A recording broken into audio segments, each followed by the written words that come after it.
안녕하세요. 오늘 함께 읽어볼 책은 존 쿠시의 추락입니다. 이 작가의 한국어 번역은 존 쿠시인데 네이버에 검색하면 존 맥스웰 쿠체라고 나오더라고요. 하지만 책 표지도 그렇고 이 작가의 번역 전문가라 칭하는 왕은철 교수의 기고문에도 쿠시라고 나오길래 네이버에서 발음을 좀 들어봤습니다. John Maxwell Coetzee. 어떠세요? 저는 그냥 쿠치라고 발음하겠습니다. 이 책의 영어 제목은 Disgrace입니다.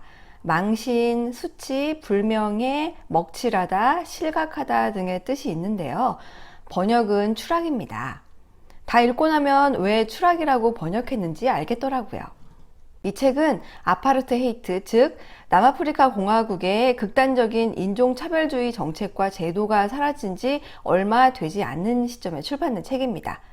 책 배경도 그렇고요.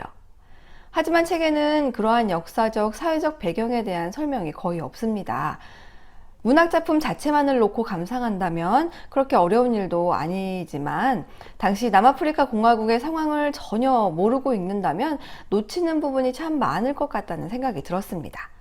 작가 자신이 인종차별이나 여성 문제 등을 소설을 통해 이야기하고 있으며 그 시대상을 어떤 책보다도 잘 반영하고 있으니 말입니다. 이 책 뒤에 번역을 맡은 왕은철 교수의 역자 해설이 있습니다. 번역 작품은 이렇게 책 뒤에 역자의 후기가 나오는 것이 보통인데요. 이 책은 이 역자 해설을 먼저 읽고 소설을 읽는 것이 더 좋다는 생각이 들었습니다. 물론 편견 없이 이야기 자체를 접하고 싶은 순수한 감상법을 추구하시는 분들도 많겠지만 저는 그랬습니다. 기본적으로 남아프리카 공화국이라는 나라가 어떤 나라인지, 그때 당시 상황은 어땠는지 기본적인 상식이라도 알고 있으면 더 깊이 있게 내용이 와닿지 않을까 생각합니다. 그런 의미에서 이 책이 출판될 당시 남아공의 상황을 보면 인종차별 정책이 철폐된 지 얼마 안 된 때입니다. 1994년 넬슨 만델라가 처음으로 실시된 선거에서 대통령으로 당선되면서부터이지요. 그 전에는 전체 인구의 약 16% 정도밖에 되지 않는 백인이 남아공 전체를 지배하고 있었고 토착 흑인들에 대한 차별이 말도 못하게 심했다고 하지요. 버스도 같이 못하고 화장실도 같이 쓸 수 없고 서로 결혼도 할 수 없었으며 땅도 소유할 수 없게 했습니다.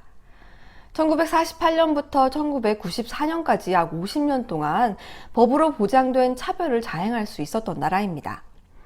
법으로 보장된 차별이 50년이지 그 전부터 이곳 토착 흑인들에 대한 백인 이주민의 차별은 역사가 깊다고 할 수 있습니다. 남아공에 이주한 백인들은 대개 네덜란드계라고 합니다. 물론 독일이나 프랑스도 있지만 네덜란드계가 다수인데요. 이 소설의 작가 존 쿠시 역시 네덜란드계 백인입니다.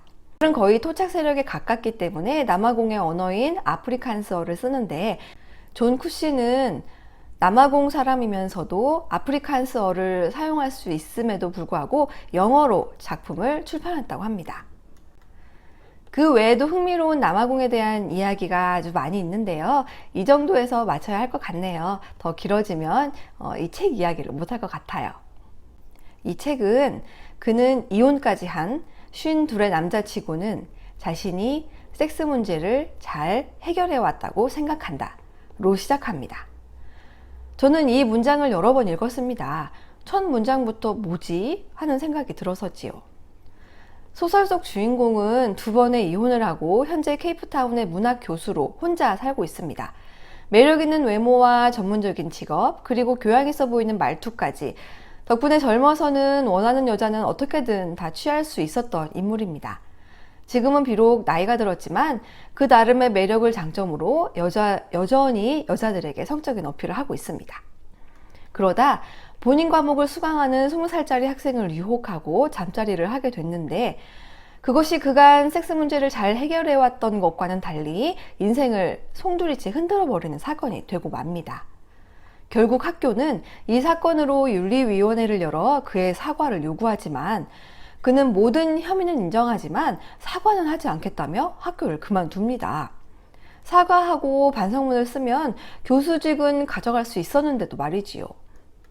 그 길로 흑인들이 주로 살고 있는 이스턴 케이프의 작은 농장에 살고 있는 딸에게 갑니다.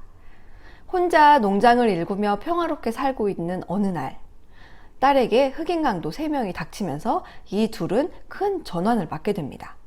주인공은 강도들에게 얼굴에 화상을 입게 되고 딸은 강간을 당하게 되지요. 강도들은 집안의 가전제품과 차까지 가지고 달아납니다. 너무 큰 사건 앞에 당황한 아버지와 반면 그렇지 않은 딸은 침착함을 잃지 않으려고 노력하면서 경찰에게는 그저 도둑이 든 것으로 신고합니다. 강간 사실은 숨긴 채 말이죠.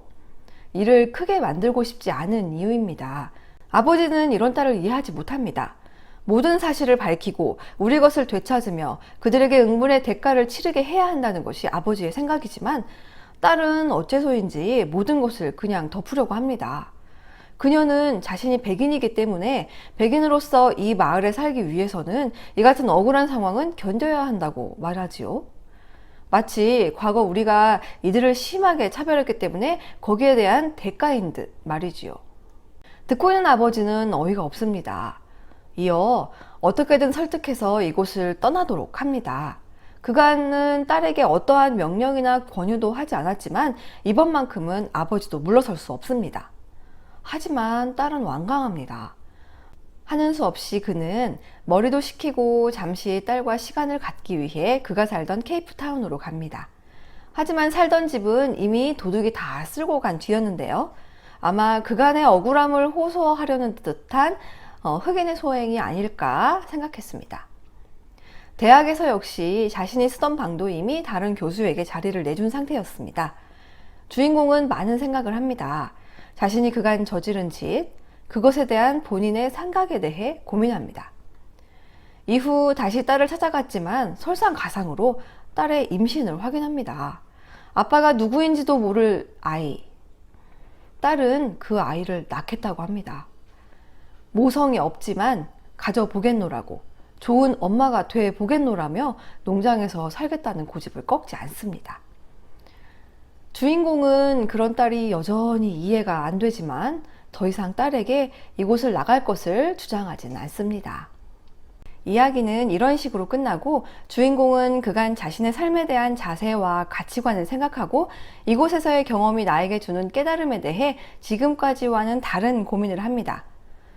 저는 오랜만에 소설의 문체가 주는 아름다움과 통찰, 그리고 함축적 의미가 주는 즐거운 다양성에 대한 재미를 맛봤습니다.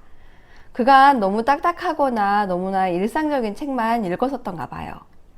한 문장에 어쩌면 이렇게 많은 의미를 품고 있을까 감탄하기도 하고, 어쩌면 주인공의 심리를 이렇게 잘 표현할 수 있을까 놀라기도 하고, 읽는 내내 감탄과 감상에 젖었습니다. 작가 존 쿠시는 외부의 노출을 굉장히 꺼리며 본업에만 충실한다고 알려졌는데요. 2003년 노벨 문학상을 결정할 때 치밀한 구성, 풍부한 대화, 정확한 통찰력으로 서구 문명의 위선을 비판하고 이데올로기의 허구성을 날카롭게 파헤쳐 현대사회에 큰 영향을 미쳤다는 평가를 내렸다고 합니다. 맞는 말인 것 같습니다. 현재까지도 작품 활동을 이어오고 있는데요. 다른 작품들도 꼭 읽어보고 싶네요. 그럼 우린 다음에 또 만나요.